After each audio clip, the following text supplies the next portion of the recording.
swung on late, and Gelof's going to have a play, a diving play. The ball bounces down. It's not an infield fly. So now there's going to be a force out at third and a force out at second for a double play.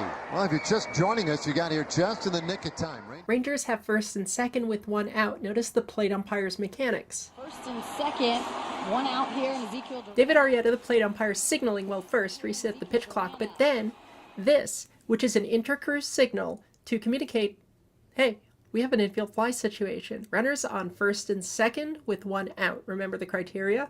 First and second or the bases loaded with less than two out. First and second, one out here. Okay, so we established that we have infield fly rule criteria pre-pitch, but now what happens once the pitch is thrown? What do we need?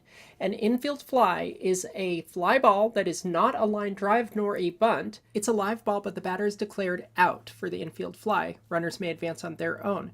An infielder is any of the core infielders, including pitcher and catcher, as well as any outfielder who is positioned on the infield for the purposes of this play. It doesn't count if they run in during the play. They have to be pre-positioned on the infield to start the play.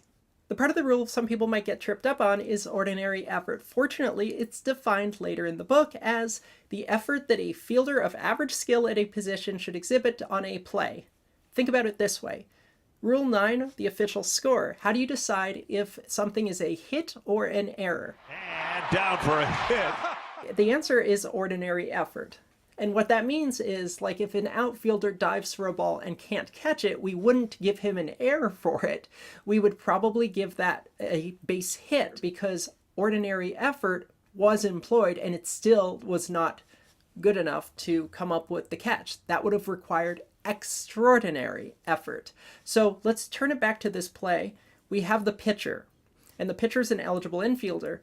But remember, we have to do average skill at the position. Would we expect a pitcher of average skill at the position to range backwards off the mound to try to catch a ball like this using ordinary effort? Do we think that's ordinary or not? I'm not going to fault the pitcher on this one. Leaves us with that middle infielder who runs in. When a fielder leaves their feet, that's one of those clues, whether it's a dive or a slide to try to catch the ball, that is something a little bit more than ordinary effort. So that is what I think the second base umpire here, who initially says, oh yeah, that one's on the infield, it's a fly ball-ish. Oh, wait a minute, that's more than ordinary effort. So no, it's okay. And I think that's what ends up happening is he initially says, aha, we have the location for an infield fly, we have the trajectory for an infield fly, but oh yeah, that's right. The fielders weren't there, weren't in a position where they could do ordinary effort to make the catch.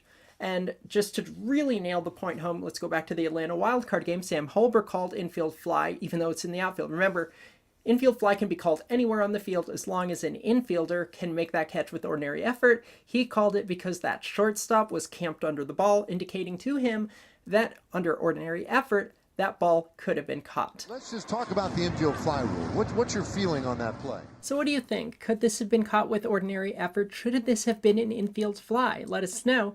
Thanks for the question. Visit us online at closecallsports.com. Like, subscribe, Discord, and the rest. We'll see you on the site.